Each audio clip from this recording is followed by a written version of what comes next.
Bismillahirrahmanirrahim. Assalamualaikum warahmatullahi wabarakatuh. Waalaikumsalam warahmatullahi wabarakatuh. Good afternoon, guys. So we are from Group 5 with me, Nurbaitin Elsa Agustin, and my friend Noviana Dwi Regina Putri, and Aida Fabian. We will talk about learning, teaching, and social media. Okay.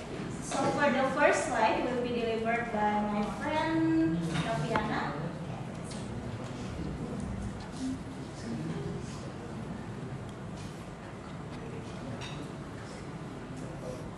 Okay, so jadi opini kami berkaitan dengan kasus Pak Hendra yang ada di video TikTok tersebut.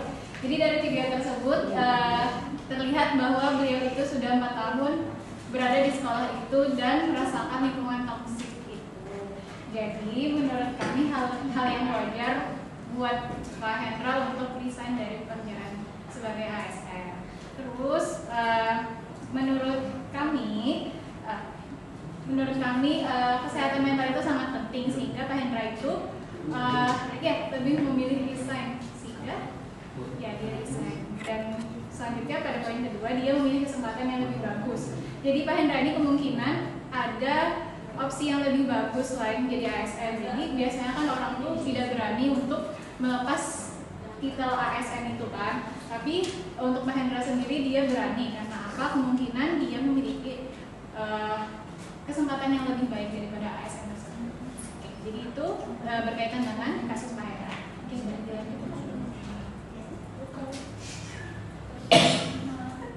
Oke, selanjutnya berkaitan dengan opini kami terhadap matematik teacher viral content. Jadi menurut pandangan kami menjadi guru adalah pembelajar sepanjang hayat. Jadi tidak mengenal umur karena beliau sudah tua ya seperti di video tersebut atau di video TikTok tersebut. Jadi beliau belajar kembali bagaimana menggunakan platform TikTok untuk mengajar matematika dari berbagai jenjang dari SD sampai dewasa. Dan juga menurut kami hal ini sangat bagus untuk diterapkan sebagai guru.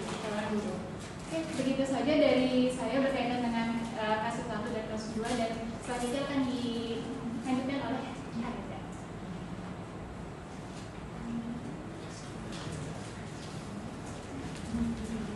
Baik, terima kasih banyak. Boleh banget slide-nya. Nah, ini kami menjawab pertanyaan keefektifan sosial media untuk mengajar. Nah, jadi menurut kelompok kami, sosial media itu bagus ya untuk mengajar karena efektif. Kenapa sih jadi efektif? Yang pertama karena banyak peminatnya, terus juga mudah dijangkau. Yang ketiga dapat diakses di mana saja, terus juga interaktif. Nah, kemudian tapi harus ada hal yang kita perhatikan juga nih kenapa kita menggunakan sosial media buat mengajar. Jadi kita harus berhati-hati karena kadang ketika kita menyampaikan sesuatu itu banyak orang yang nonton, jadi bisa saja memunculkan miskonsepsi. Jadi kita juga harus menghindari miskonsepsi itu. Kemudian juga karena banyaknya beragaman tadi juga kita harus menghargai opini-opini orang lain yang menonton video kita.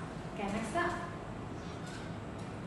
Oke, selanjutnya penggunaan sosial media jika dianalisis menggunakan SWOT. Jadi dimulai dari slide-nya dulu. Menurut kami kelebihannya itu pertama karena pembuatan kontennya itu fleksibel, bisa di mana saja, bisa di laptop, bisa di handphone, terus juga di-uploadnya sangat mudah. Kemudian juga untuk peserta didiknya itu mudah ya mengaksesnya, tinggal buka linknya atau tinggal nonton aja video dari akun gurunya. Kemudian juga guru itu bisa bikin pembelajaran yang interaktif dan juga menarik. Kemudian untuk kelemahannya itu tidak semua konten cocok untuk semua orang. Nah, sekali lagi walaupun kita udah mencoba bikin konten menarik dan segala macam menggunakan sosial media, tetap saja tidak semua konten itu cukup cocok untuk semua orang. Nah, kemudian ketika di kelas digunakan nih, ternyata ada kemungkinan peserta didik ini mudah terdistraksi dengan konten lain. Jadi kita harus tetap menjaga fokus peserta didik ketika menggunakan sosial media.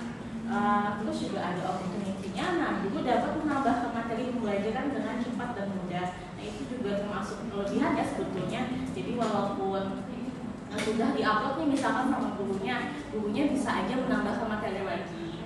Kemudian untuk tantangannya, tantangannya ini menurut kami ada potensi peserta didik hilang minat dengan pembelajaran konvensional. Nah, jadi peserta didik ini sudah terpapar ya dengan mudahnya penggunaan media digital, dengan pembelajaran yang blended learning segala macam, dan bisa saja peserta didik ini kayak udah mikir kayaknya nggak perlu lagi nih datang ke sekolah, kan bisa online aja seperti itu ya, itu juga masuk tantangan.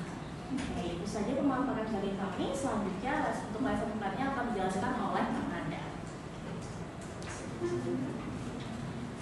Okay. This I will explain about our lesson plan.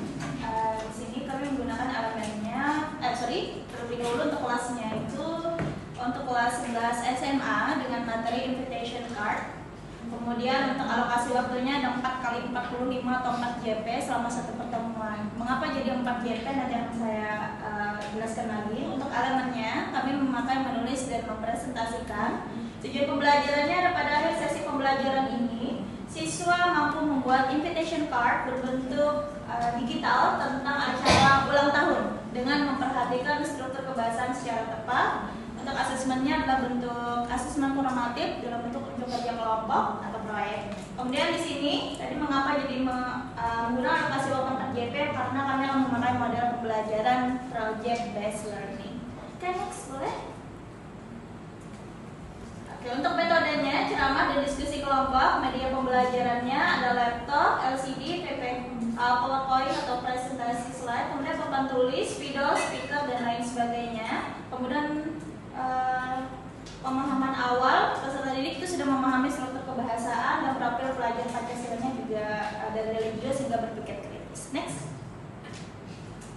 Oke, untuk kegiatan awal di sini bisa kalian lihat pada poin A itu adalah stages atau tahapan dari model pembelajaran project based learning. Yang pertama ada penentuan pertanyaan mendasar. Seperti biasa, guru membuka pembelajaran dengan mengucapkan salam, memeriksa kehadiran peserta didik dan lain sebagainya, kemudian memberikan pertanyaan pemantik. Kemudian di sini ada juga siswa menyimak contoh invitation card. Kemudian ada terakhir guru menyampaikan tujuan pembelajaran. Next.